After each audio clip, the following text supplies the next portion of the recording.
Todo el mundo sabe lo que es llevarse un buen susto. Pues bien, imagínese cómo sería su vida si se viera atrapado por esa especie de miedo intenso sin razón aparente cuando menos lo esperase. Así se vive con un trastorno de ansiedad.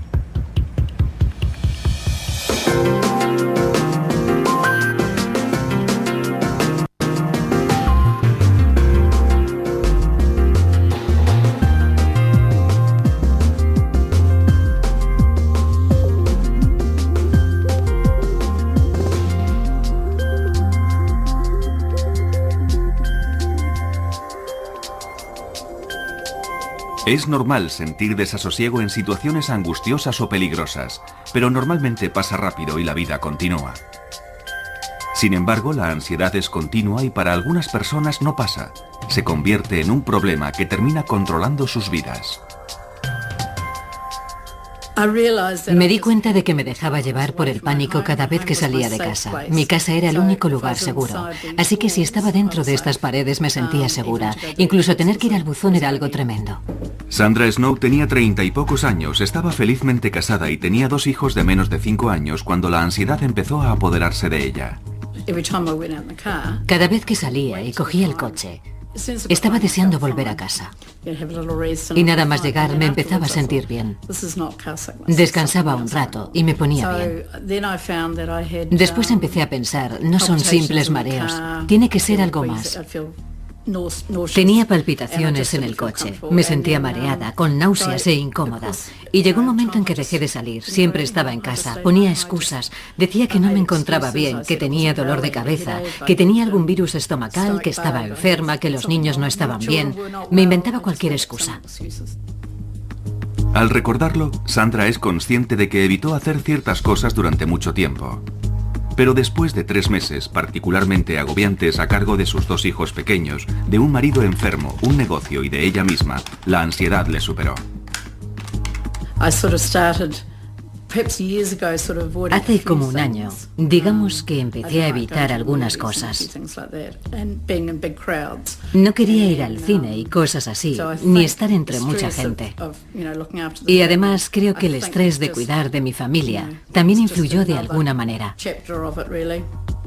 Durante los 7 años siguientes, Sandra vivió un constante miedo diario a los ataques de pánico que llegaron a controlar su vida. Es una sensación horrible. Por eso la gente dice que debe ser parecido a un infarto. El corazón te late muy rápido y tienes un ligero dolor en el pecho. Te falta la respiración. La cabeza te da vueltas. Te tiemblan las rodillas y no sabes si vas a vomitar porque todo es muy confuso. Tienes el estómago, la cabeza, todo el cuerpo como sobresaltado. Supongo que es una especie de sobresalto, una sensación horrible. En el núcleo de estas sensaciones tan desagradables está la ansiedad y un mecanismo que todos tenemos para sobrevivir al peligro inminente que es luchar o huir.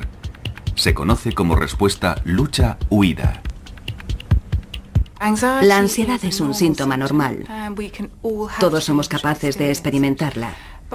Pero en los trastornos de ansiedad, las rutas de dicha ansiedad son demasiado sensibles. Afectan mucho más a la gente que sufre trastornos de ansiedad que a la gente que no tiene esos problemas. Estas rutas de ansiedad afectan a 3 partes principales del cerebro.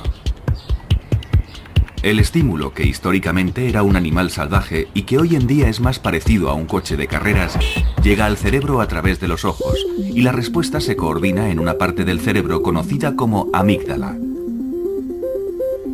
Esto activa la parte pensante del cerebro, la corteza prefrontal.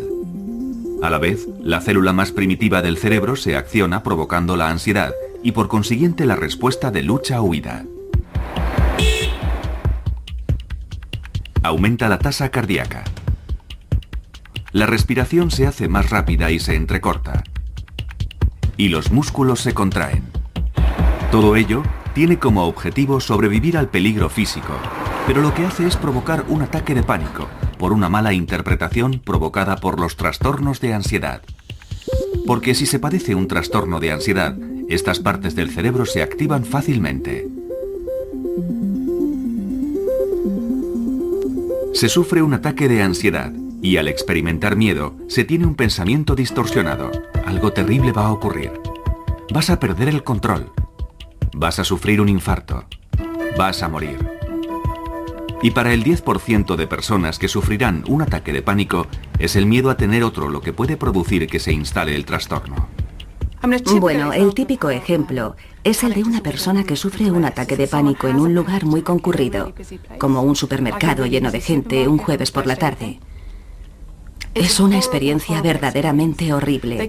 La persona vuelve a su casa pensando en cuándo tendrá otro de esos ataques de pánico. Terminan sintiendo una ansiedad permanente. Se denomina agorafobia, que etimológicamente significa miedo a los lugares públicos abiertos, es decir, se tiene miedo a ir a cualquier lugar desprotegido. Evidentemente no quieres tener otro ataque de pánico, así que solo piensas en el próximo ataque y en el lugar donde te ocurrirá, ya que puede pasarte en el sitio más inesperado. Y no quieres estar fuera de tu casa cuando ocurra, porque no quieres sentirte vulnerable. ¿Cómo vas a sobrellevarlo si estás fuera? Es decir, cuando estás fuera, no puedes llegar a casa rápidamente. Así que terminas evitando salir, porque sabes que si tienes un ataque en el supermercado, no volverás al supermercado. Si tienes uno en la lechería, no volverás a la lechería. Y terminas evitando todo lo que te hace sentir incómoda, que finalmente es todo. Durante 7 años, Sandra apenas salió de su casa, y mientras algunas personas que sufren ataques de ansiedad o agorafobia tienen muy pocos ataques de pánico, para Sandra formaban parte de su vida, y cualquier cosa podía desencadenarlos en cualquier momento, como por ejemplo, salir por la puerta de su casa. Digamos que mi desafío cada mañana era salir a recoger el correo. Me obligaba a hacer ese tipo de cosas insignificantes. Pensaba que ir al buzón era mi forma de hacer algo. Me hacía sentir un poco útil, así que ir a recoger el correo era una especie de objetivo diario. Incluso haciendo eso, el riesgo de sufrir un ataque de pánico siempre estaba ahí y siempre era muy desagradable. Te tiemblan las piernas. Sientes que te tienes que agarrar a algo. Yo me tenía que agarrar a lo que fuera.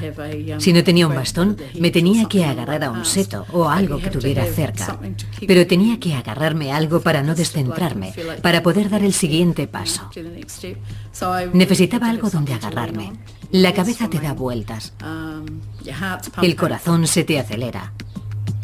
Yo no podía mirar a los lados, solo podía mirar al buzón y después darme la vuelta y volver. A veces incluso le era difícil hacer las tareas domésticas por el efecto que tenían en su ritmo cardíaco. Creo que es porque cuando haces algo extenuante, aunque pasar la aspiradora no lo sea, estás haciendo algo que acelera tu ritmo cardíaco. Y esas palpitaciones son parecidas a las que tienes cuando sufres un ataque de pánico.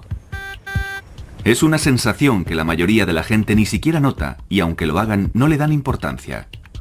Pero cuando se padece un trastorno de ansiedad, el aumento del ritmo cardíaco puede activar la ruta hacia la amígdala, que a su vez activará la ruta a la parte pensante del cerebro, donde se malinterpretará como el comienzo de un infarto. Por eso se siente ansiedad y el ritmo cardíaco se acelera y las rutas se activan. Es un círculo vicioso que termina en el ataque de pánico que se estaba intentando evitar a toda costa.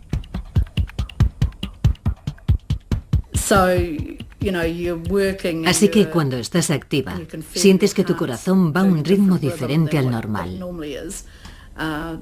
Y yo solo pensaba en eso. Y creo que por eso me sentía tan incómoda pasando la aspiradora. La cabeza me daba vueltas y no me gustaba esa sensación porque era muy frecuente. Me hacía sentir muy mal, así que la mayoría de las veces barría. Barrer era lo mío. Dependiendo de la naturaleza del trastorno de ansiedad, se dejan de hacer ciertas cosas para evitar lo que se cree que provocará el siguiente ataque de pánico. La palabra ratones no se podía decir en casa. Ni ratón. Tampoco podía ver fotografías de esas cosas en la casa por mi miedo a tener un ataque de pánico y morir. 1 de cada 5 personas sufrirá un ataque de pánico en su vida y 1/4 de ese porcentaje padecerá una fobia específica. Muchos saben lo que es sentirse incómodo cerca de una araña o de un perro. Pero si se padece una fobia específica, esas cosas y el ataque de pánico que pueden provocar adquieren proporciones aterradoras.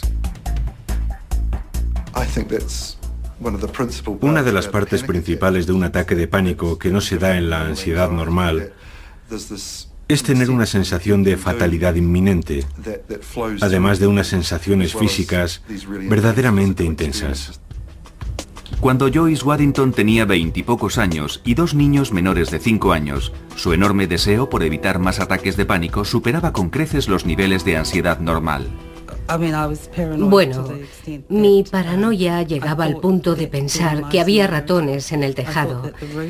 Creía que había miles de ratones y que un día se derrumbaría y todos los ratones me caerían encima, por todo el cuerpo.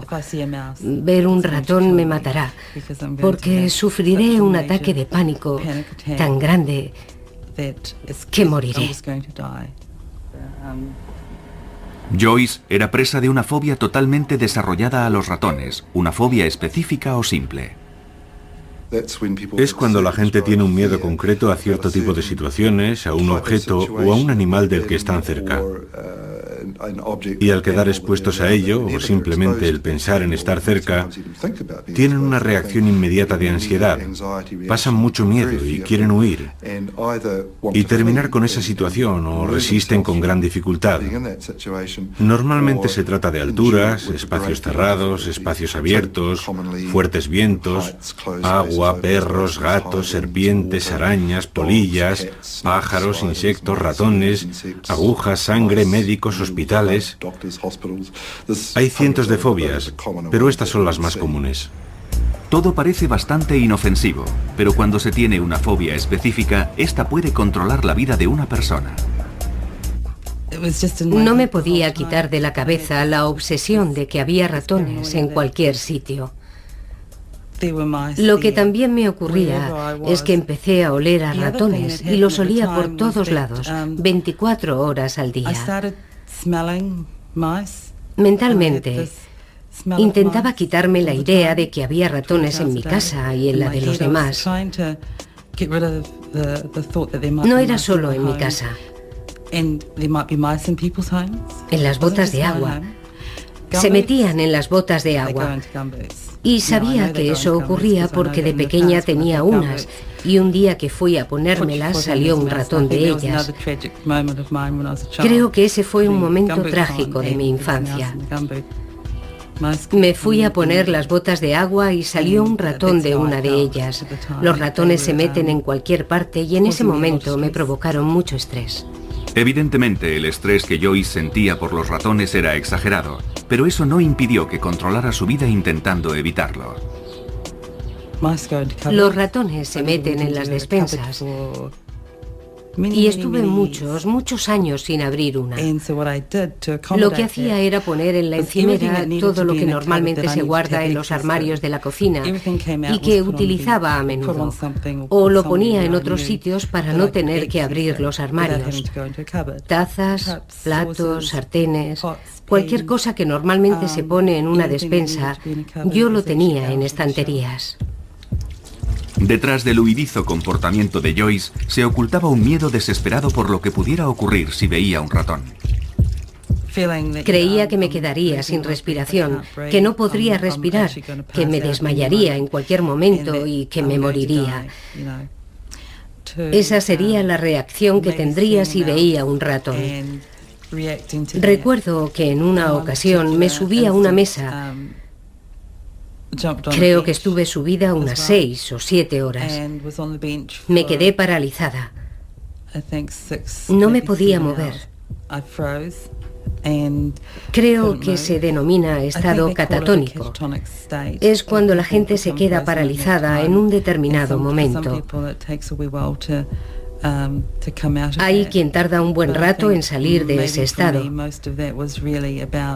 Yo solo pensaba en que viniera alguien a salvarme y todo terminó bien, pero no podía bajar sola porque ni siquiera sabía que estaba subida a la mesa. Mi marido no estaba en casa en ese momento, así que tuve que esperar a que llegara y ahí estaba yo, subida a la mesa. Y se quedó como diciendo, Dios mío, ahora me hace gracia, pero entonces no me hizo ninguna. En cualquier lugar, pero sobre todo fuera de su casa, el miedo a los ratones siempre acompañaba a Joyce. Nunca me sentía segura. Podía estar paseando por la calle y el miedo estaba ahí. No me sentía segura. De hecho, llegó un momento en que conocía mi casa, conocía todos los rincones de mi casa y me aislé mucho. Cuando salía no conocía las casas de otra gente, no las conocía. Joyce terminó por no salir para nada de su casa. Creo que debieron ser unos 11 o 12 años, quizás. No salía de casa. Era más fácil quedarme y no salir, estar en casa con mis hijos. Y sí, supongo que aislarme. El miedo de Joyce a los ratones era muy intenso y no había nada que su marido ni nadie pudiera hacer para que cambiara. El objeto de tu miedo se convierte en algo aterrador y se tiene que evitar a toda costa. Por eso solo piensas en esa parte del problema y no en que pueda haber otras formas de resolverlo. Piensas que te dan mucho miedo los ratones y sabes que es algo que quizás no le ocurre a la mayoría de la gente, pero para ti no hay nada que se pueda hacer al respecto. Y mi marido era muy bueno diciéndome, no, no hay ratones ahí, es todo psicológico. Y yo respondía, no, sé que hay. Y a pesar de todo lo que me decía, yo seguía pensando que había ratones. No me importaba lo que dijera, estaba convencida de que había ratones. Pero gracias a su marido y a un artículo periodístico conoció una asociación que tenía una línea telefónica de ayuda a las 24 horas del día para fóbicos. A partir de ahí todo empezó a cambiar. Y me dijo, creo que esto es lo que te está ocurriendo a ti. Deberías llamar a esta persona. Así que llamé a Marcia y empecé a hablar con ella por teléfono. Y me empezó a informar sobre el miedo que padecía. No supe que se trataba de una fobia hasta entonces. Y volví a recuperar mi vida, porque había dejado de tenerla hacía 12 años. Algo hizo que Joyce se diera cuenta de lo que le ocurría, y al ser consciente de que tenía un problema, supo que existía la posibilidad de hacer algo al respecto. Hasta entonces, había asumido que el miedo a los ratones era parte de sí misma, por lo que la idea de someterse a un tratamiento nunca se le había pasado por la cabeza. La gente suele sufrir trastornos de ansiedad mucho tiempo antes de ser consciente de ello. Los consideran parte de su personalidad. Piensan, es mi carácter, me preocupo por todo. No lo consideran una enfermedad. No son el tipo de cosas que cuentan al médico. Se va al médico por un dolor de garganta o de extremidades, pero no por ciertos aspectos de la personalidad. Así que estas personas sobrellevan como pueden su preocupación y ansiedad crónica. Por eso muchas personas con trastornos de ansiedad llevan vidas muy limitadas y aisladas en lugar de buscar ayuda. Durante muchos años he hecho de todo para ocultar los síntomas sin saber con seguridad qué ocurría en mi propio cuerpo. Ni siquiera podía reunir la suficiente valentía como para preguntar a alguien, ¿qué me está pasando? Asumí que era algo normal. A menudo suelen padecer diversos trastornos de ansiedad y pueden ser desesperantes. Si no se ha sufrido un trastorno de ansiedad, no es fácil comprender la intensidad que pueden llegar a alcanzar la angustia y el miedo. La preocupación acaba acaparando todo el tiempo. No es una preocupación sobre ciertos hechos aterradores que puedan ocurrir, sino sobre todo. Así que se pasan el día preocupados por una gran variedad de cosas y no duermen. Son personas irritables, están muy tensos permanentemente y su cerebro nunca descansa. Y de forma parecida, la ansiedad social no es solo un problema de timidez. Impide a la gente vivir su vida. No van a entrevistas, no progresan en su carrera, no les gusta hacer amistades porque no les gusta sobreactuar, ni pedir a nadie que salga con ellos, ni les gusta comer en público. No les gusta firmar tarjetas de crédito con alguien mirándoles. Afecta a todas las parcelas de su vida. Es una enfermedad horrible. Grant Cooper, de 41 años de edad, estuvo aislado durante muchos años debido a su fobia social. Hace 18 meses se sometió a un tratamiento intensivo que le está permitiendo recuperar cierto control sobre su vida. Pero aún recuerda su último ataque de pánico en un partido internacional de cricket al que fue con unos amigos. Estaba sentado en la tribuna y tenía suficiente espacio a mi alrededor. No había demasiada gente, así que estaba bien. Pero cuando llegaron los demás, nuestros asientos estaban en medio de una fila y estábamos rodeados de gente. Y en ese momento empecé a pensar, vaya, va a ser difícil levantarme y avanzar con tanta gente, pero voy a levantarme para ir a comprar unas cervezas. No sé si podré atravesar las abarrotadas gradas sin tambalearme y derramar la cerveza. Y fue entonces cuando empecé a sentirme muy tenso y angustiado. Empecé a tener síntomas muy fuertes en las piernas. Las tenía muy tensas. Y en las 2 horas que duró el partido estuve más concentrado en las sensaciones de mi cuerpo que en el partido de cricket. Durante años, Grant había intentado sobrellevar su ansiedad solo. Incluso cuando se dio cuenta de que tenía un problema, fue reacio a hablar de sus síntomas. A menudo son enfermedades que se padecen en silencio. El trastorno de ansiedad generalizada se suele padecer durante 20 o 25 años antes de ser tratado. Esas personas viven con un exceso de preocupación. Y en algunos casos la fobia social se suele sufrir 10 o 15 años antes de que se trate. Ahora tengo 41 años. Y sí, ahora soy consciente de ello. He empezado a ser consciente de que tengo problemas desde los 13 años. Grant recuerda perfectamente el comentario del compañero de clase que le hizo sentirse angustiado por primera vez. Hizo un comentario sobre la forma en que yo andaba, sobre cómo caminaba entonces. Y sí, no sé qué estaba haciendo en ese momento, no lo sé. A veces siento que ando normal y otras veces creo que me observan. Y cuando me siento observado es cuando me pongo tenso y angustiado y se me agarrotan los músculos. A pesar de tener una infancia feliz, Grant fue un niño tímido y retraído. Recuerdo que era un niño nervioso y, bueno, también angustiado. Me daba miedo participar en muchos deportes y ese tipo de cosas. Era un niño muy callado y no me gustaba destacar. Pero padecer un trastorno de ansiedad no es simplemente una cuestión de timidez extrema. Las personas que sufren trastornos de ansiedad tienen quizás un tipo de personalidad subyacente muy sensible y angustiada, pero también tienen una afección que es más específica y que puede ser una ansiedad social, una fobia o lo que sea, o incluso una preocupación excesiva. Y nadie sabe en realidad por qué algunas personas desarrollan este tipo de trastornos y otras no. Es un curioso comportamiento del cerebro que no comprendemos totalmente. No sabemos por qué actúa de esa forma, si es debido a determinados percances durante la infancia, a algún tipo de vulnerabilidad genética.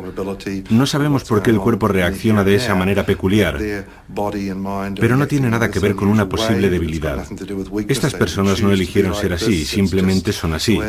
Igual que otras personas que padecen otro tipo de enfermedades médicas. No es que sean más débiles, simplemente son así. Mala suerte.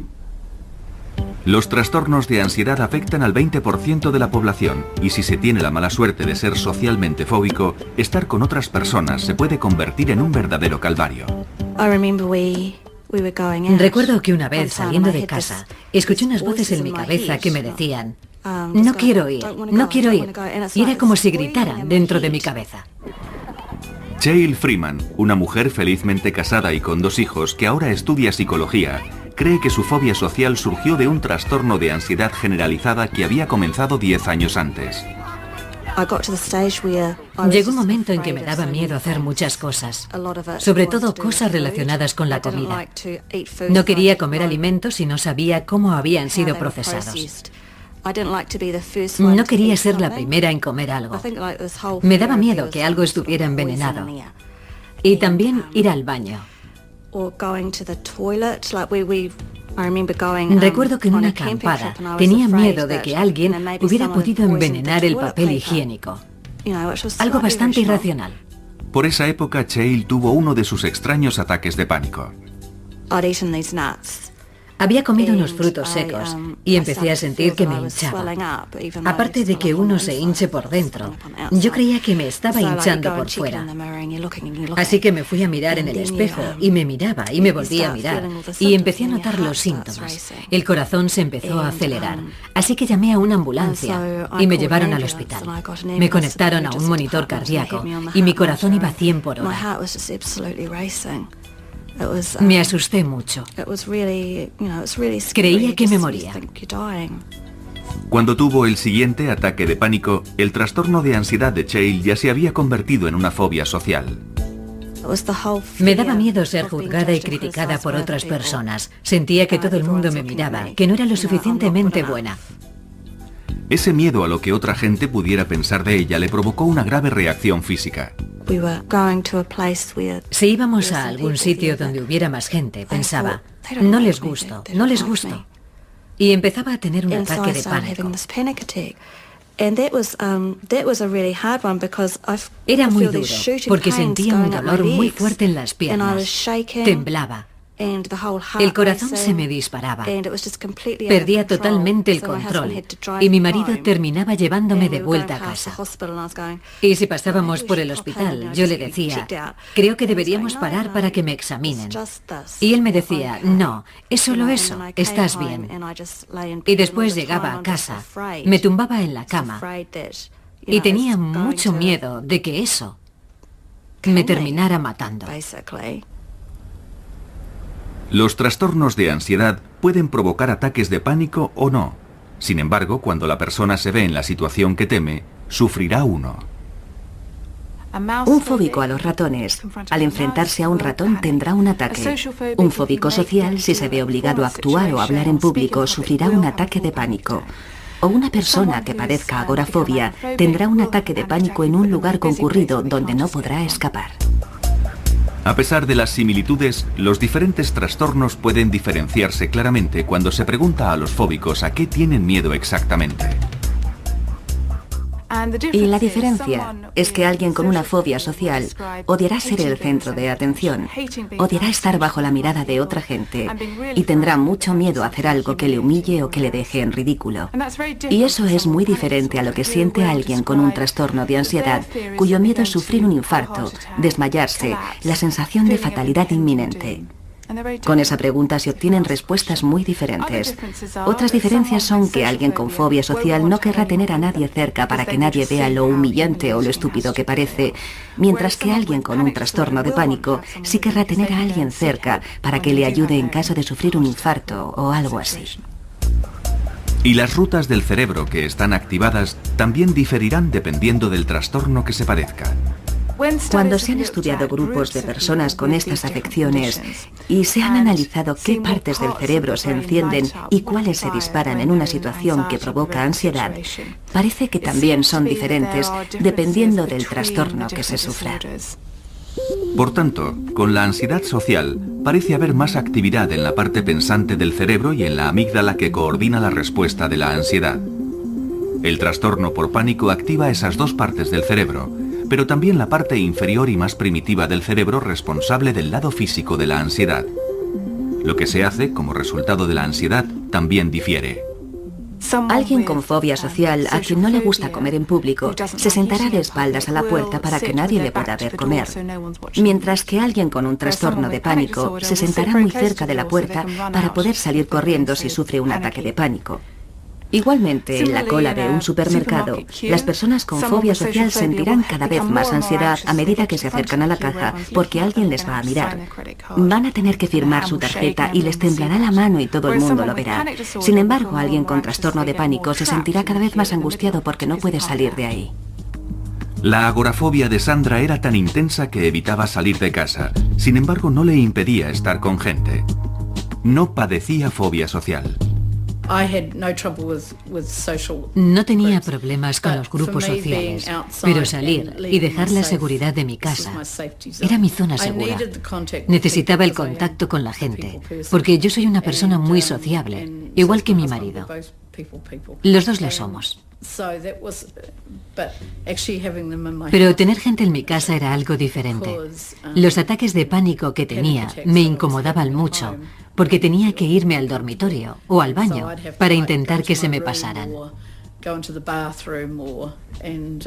Cuando sufría un ataque, tenía que volver a salir y ser sociable de nuevo.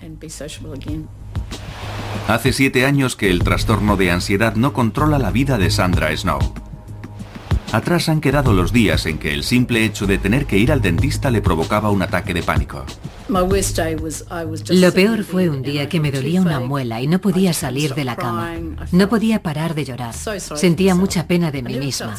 Nunca tuve ganas de suicidarme. Nunca quise acabar con mi vida, pero sentía que ya había tenido bastante. Y fue entonces cuando llamé a la Asociación de Fóbicos.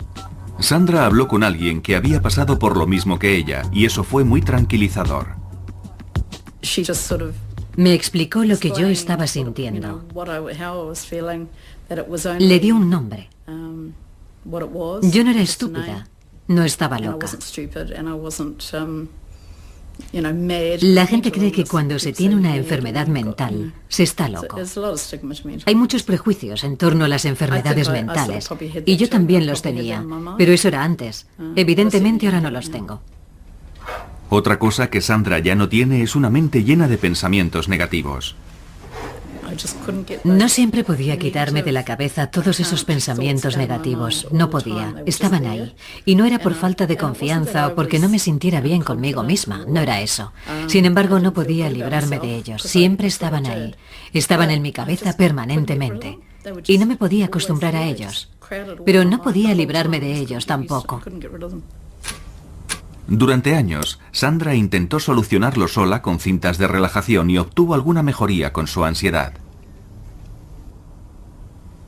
Pero era temporal. Me sentía bien. Me iba a dormir por la noche, pero al día siguiente todo seguía igual. Y aunque quería mejorar, sabía que no podría conseguirlo sola. Tras años de aislamiento en su propia casa por ansiedad aguda, finalmente Sandra fue a ver a un psiquiatra. El psiquiatra me dijo que tenía un desequilibrio químico, ya que mis niveles de serotonina estaban muy bajos. Una parte clave en el sistema de comunicación del cerebro, la serotonina neuroquímica, lleva señales por la sinapsis, los huecos que hay entre las células cerebrales.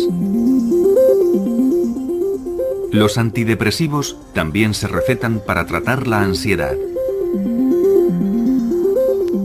Funcionan inhibiendo la recaptación de serotonina y aumentan la cantidad que circula en la sinapsis. Las rutas de la serotonina en el cerebro comienzan en su parte primitiva, el cerebro central, y lo atraviesan. Y eso explica que el aumento de los niveles de serotonina tenga efectos beneficiosos en todos esos sistemas. Sandra no estaba muy convencida acerca de la medicación. Estuve llorando todo el camino de regreso a casa, pero sentía que era lo correcto. Sentía que estaba haciendo algo positivo y en el fondo me sentía bien. Y a pesar de que no fue fácil al principio, la vida de Sandra empezó a cambiar lentamente. Las primeras 2 semanas me sentía fatal, no me sentía bien y pensaba, ¿habré hecho lo correcto? Y después, poco a poco, empezó a apetecerme salir. Sentía que podía hacerlo y no me encontraba enferma ni incómoda. Poco a poco empezamos a dar pequeños paseos en coche, caminando por el barrio, y todo se fue arreglando. La medicación es uno de los 2 tratamientos principales para los trastornos de ansiedad y a menudo se combina. El segundo es una forma de psicoterapia conocida como terapia cognitiva del comportamiento. Creemos que la terapia cognitiva del comportamiento rompe las rutas que afianzan y establecen estos trastornos. La terapia cognitiva del comportamiento actúa desde la corteza prefrontal hacia abajo para neutralizar las rutas afectadas por los trastornos de ansiedad.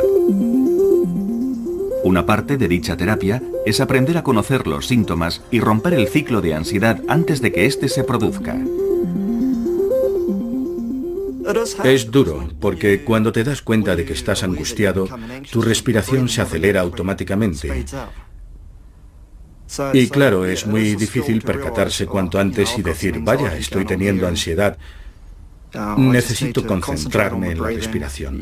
No se puede controlar sin que la gente se dé cuenta de que le está pasando, y eso ralentiza mucho las cosas. Pero cuando las cosas se tranquilizan, los síntomas empiezan a desaparecer. La terapia cognitiva del comportamiento también rompe las rutas de ansiedad intentando influir en cómo uno se siente.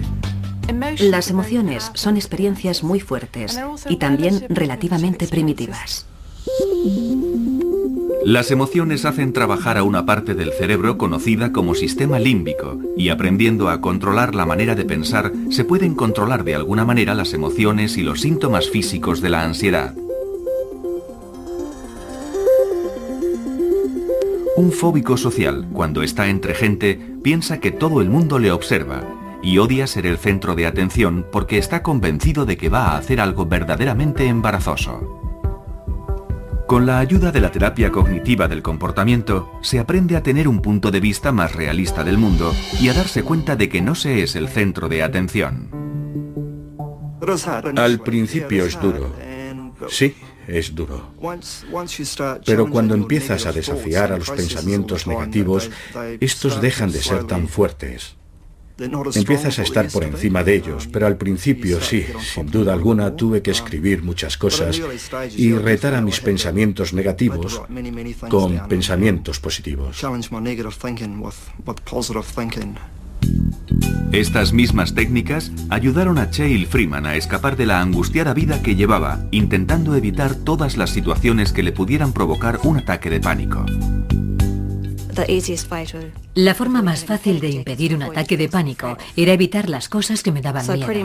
Y básicamente empiezas aquí. Te da miedo algo, así que estás aquí, y tu pequeña caja se hace cada vez más pequeña, hasta que tu vida es así.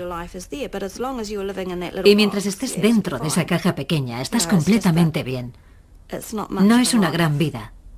No hay muchas cosas de las que disfrutar.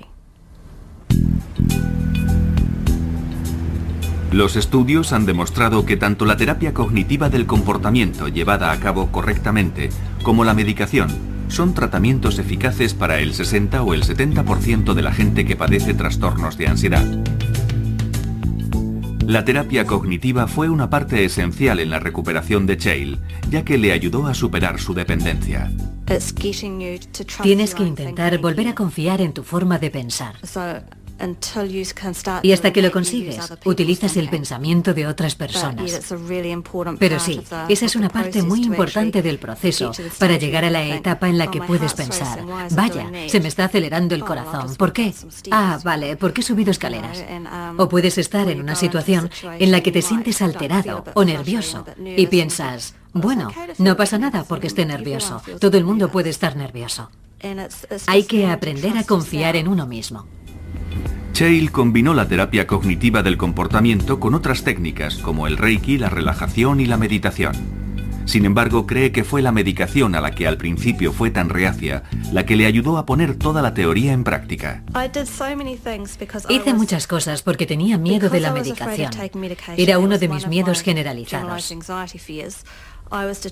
Me había propuesto hacerlo de una manera natural y lo quería conseguir para decir al mundo, se puede hacer así, no hace falta la medicación. Pero Cheryl fue finalmente a un psiquiatra que le dijo que también sufría una depresión.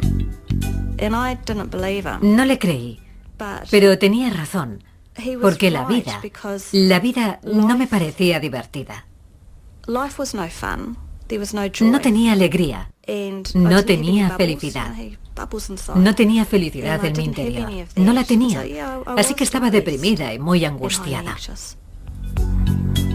Cheryl empezó a tomar la medicación y tras varios meses aumentando gradualmente las dosis, consiguió controlar su ansiedad.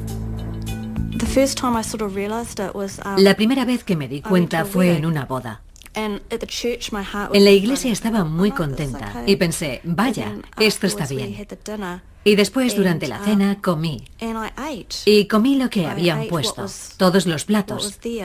Y bebí un par de copas de vino y hasta bailé. Estaba muy relajada y pensé, es fantástico.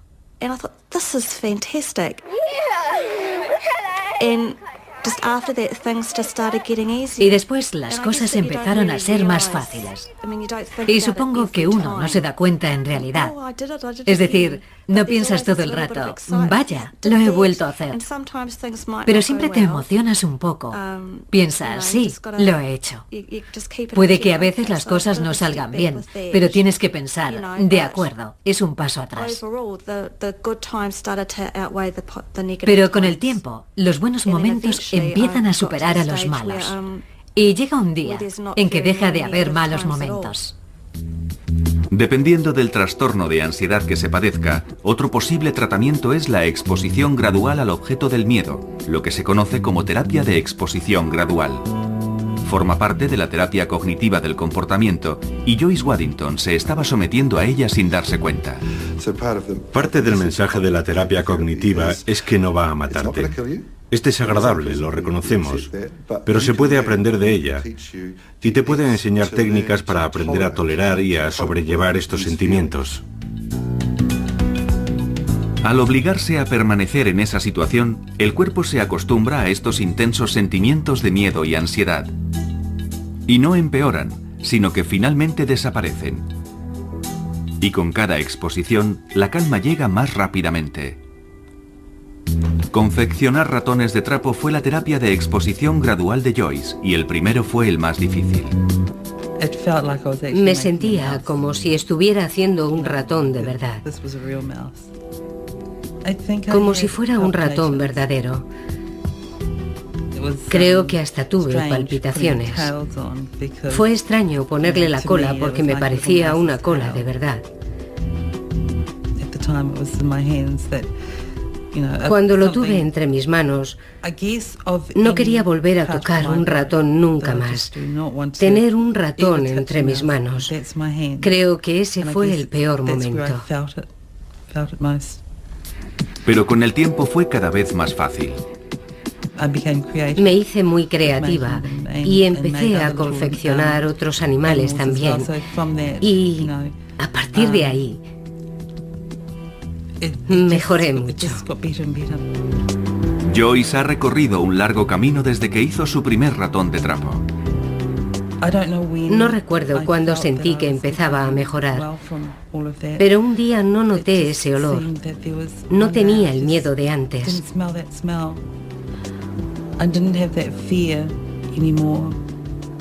Y empecé a salir, a vivir. Podía conducir.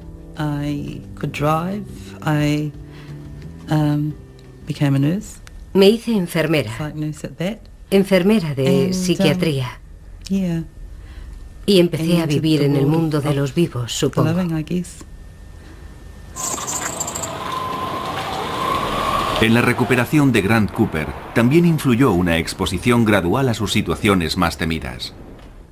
Las primeras veces, el simple hecho de ir andando a la ciudad con un grupo de gente era muy difícil. Se me agarrotaban los músculos de las piernas. Era muy difícil porque intentaba concentrarme en mi respiración y en todas las cosas que había aprendido. Pero era muy difícil hacerlo todo al mismo tiempo. Pero sí, como he comentado, cuanto más lo hacía, más fácil era. Y después hice muchos ejercicios yo solo, como caminar por mi barrio o ir a la parada del autobús y ese tipo de cosas que normalmente evitaba hacer. Sin prisa pero sin pausa, Grant está retomando la vida que la mayoría damos por supuesta.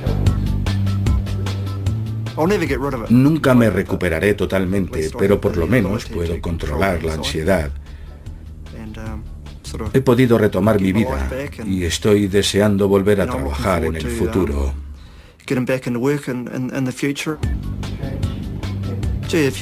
Caray, si vieras cómo estaba hace 18 meses. Hace 18 meses me sentía como un mini roto y ahora me estoy empezando a sentir como un Rolls Royce. Está muy bien. El trastorno de ansiedad de Sandra Snow la mantuvo aislada 7 años, pero solo se arrepiente de una cosa.